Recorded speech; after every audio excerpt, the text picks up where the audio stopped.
Summer, 1997, deep in the South Pacific Ocean. A network of underwater microphones, remnants of the Cold War, designed to track Soviet submarines slipping through the darkness, picked up something impossible. Not the mechanical thrum of a submarine, not the distant rumble of an underwater earthquake, not even the haunting song of a whale. This was different. A sound so massive, so powerful, it was detected by hydrophones more than 3,000 miles apart. The kind of sound that shouldn't exist.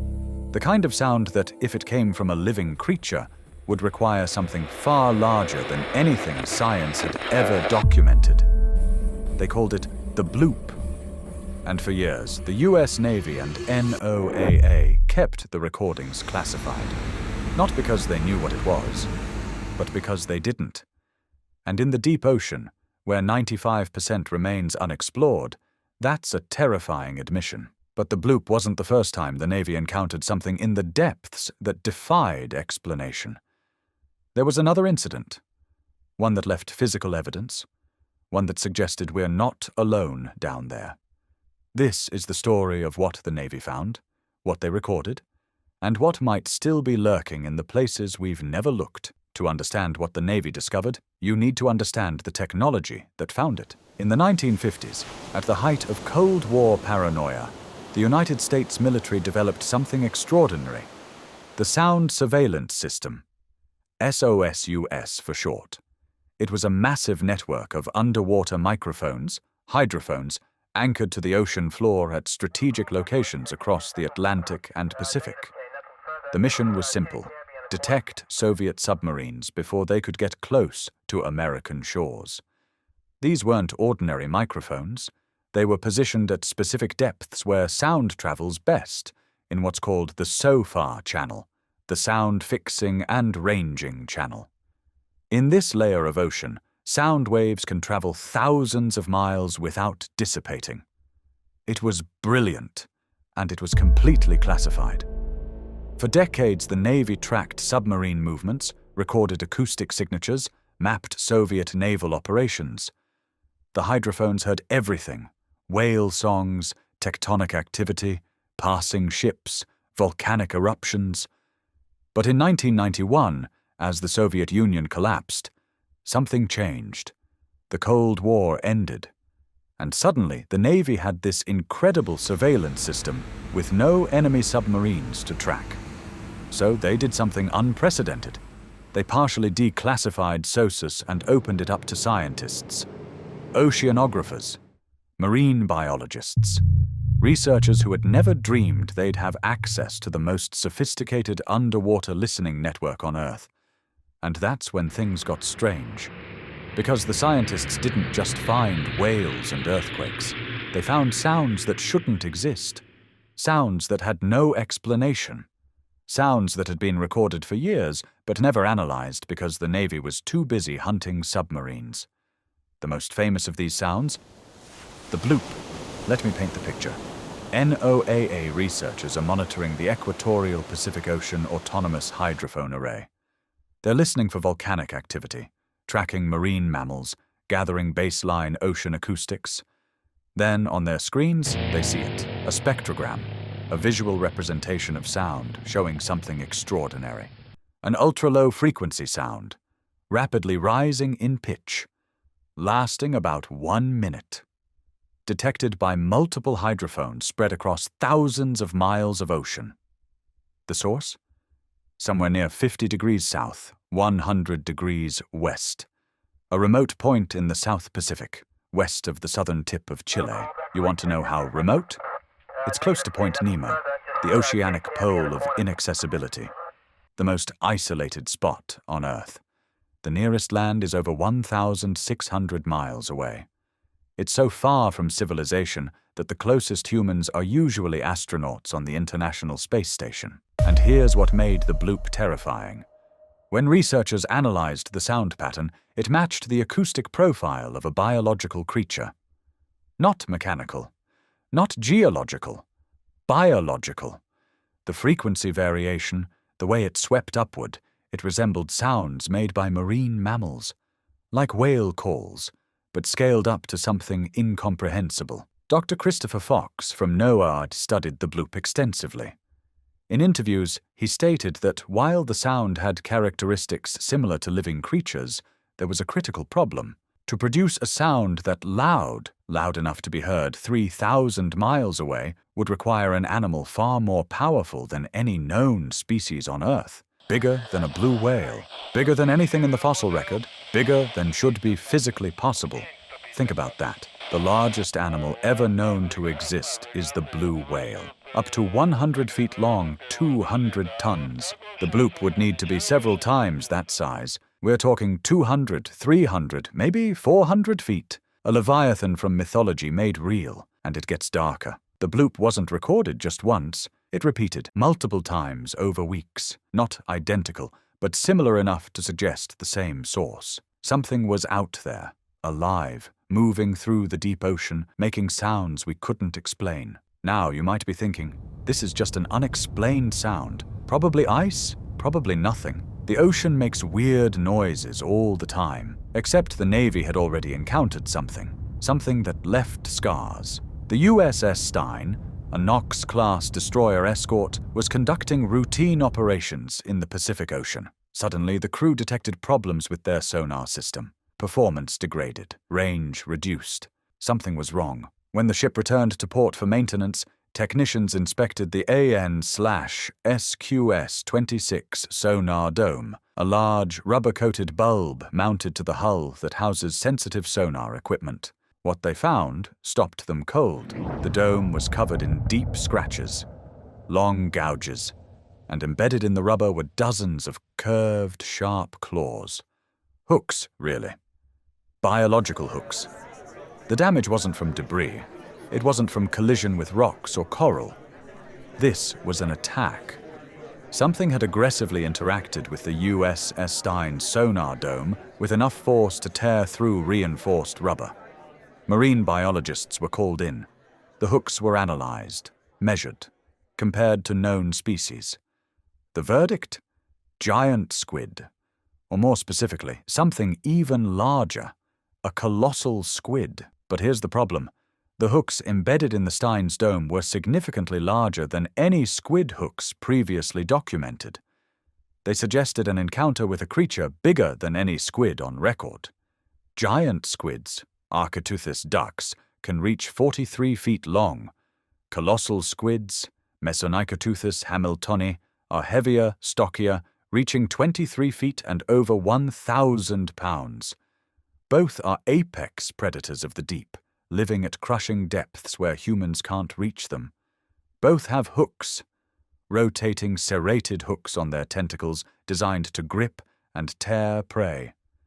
The USS Stein encountered one of these creatures in open ocean, at depth, and whatever it was big enough and aggressive enough to damage a US Navy destroyer. Most terrifying?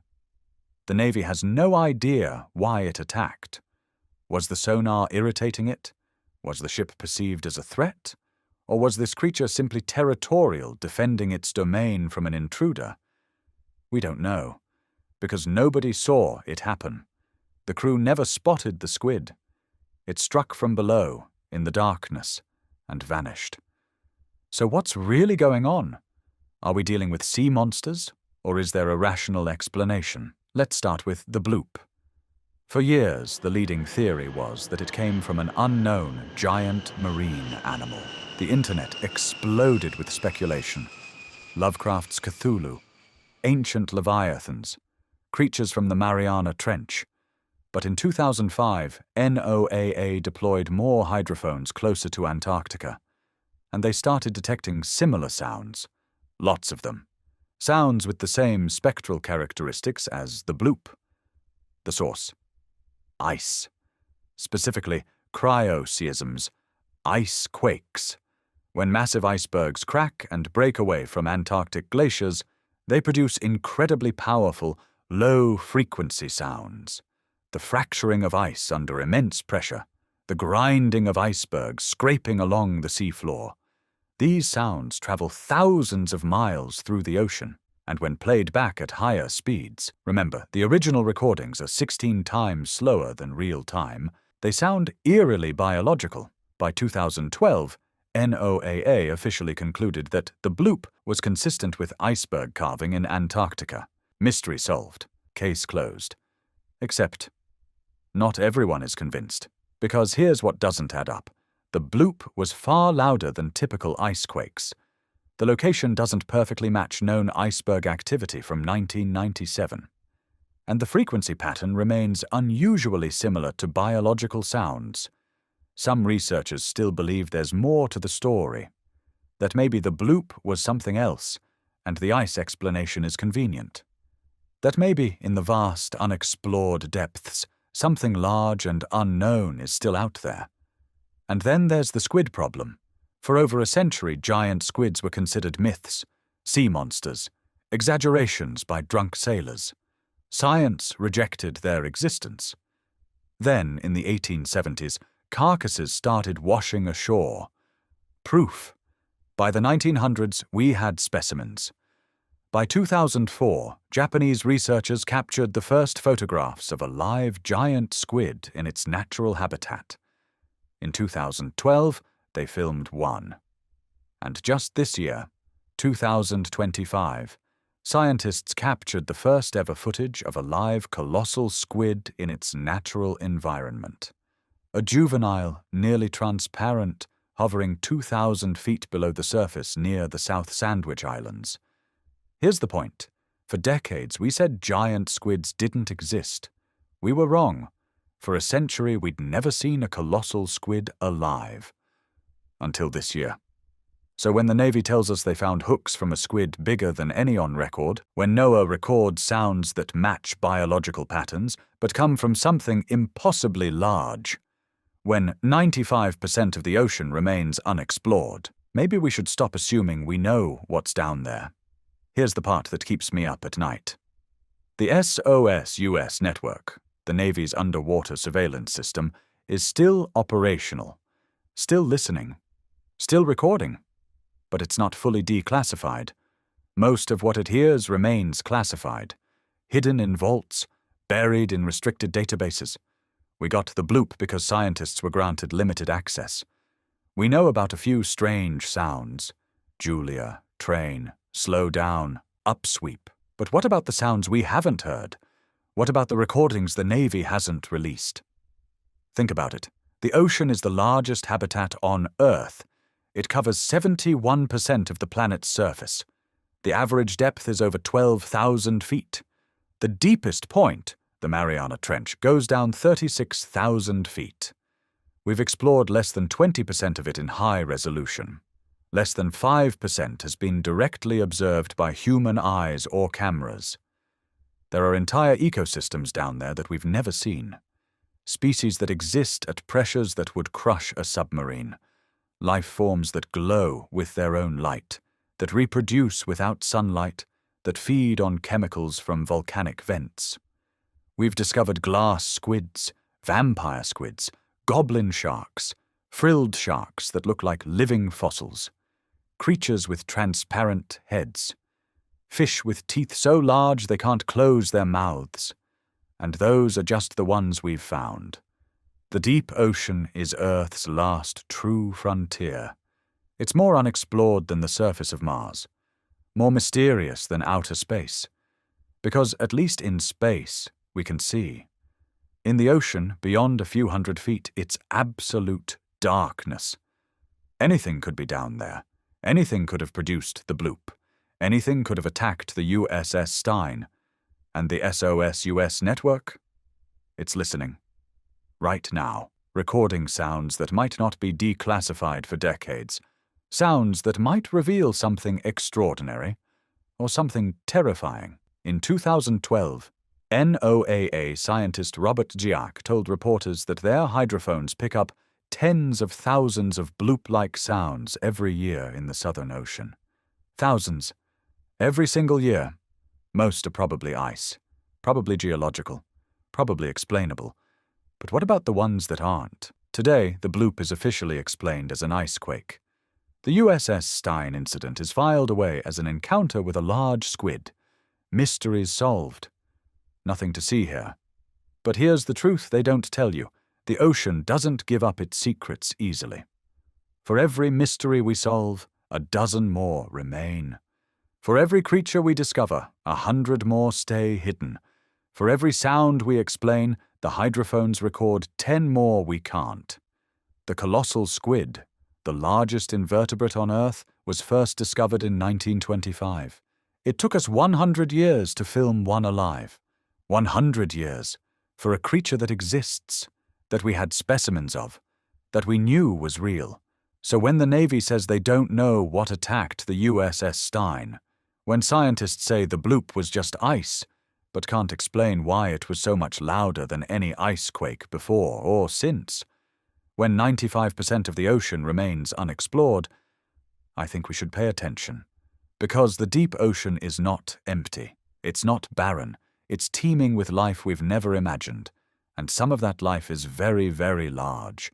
The hydrophones are still listening, the Navy is still recording, and somewhere in the crushing darkness of the deep Pacific, something is still making sounds we can't explain. Maybe it's ice, maybe it's geology, maybe it's nothing, or maybe, just maybe, it's something we're not ready to find. The ocean keeps its secrets. And some secrets are better left undiscovered. If this story made you question what's really lurking in the depths, if you believe there's more to these mysteries than we're being told, if you want to see more declassified secrets brought to light, hit that like button right now. Subscribe to this channel, turn on notifications, because there are more stories like this, more mysteries, more truths they don't want you to know, more sounds recorded in the deep that have never been explained, and we're going to uncover every single one. The ocean is watching. And now, so are we.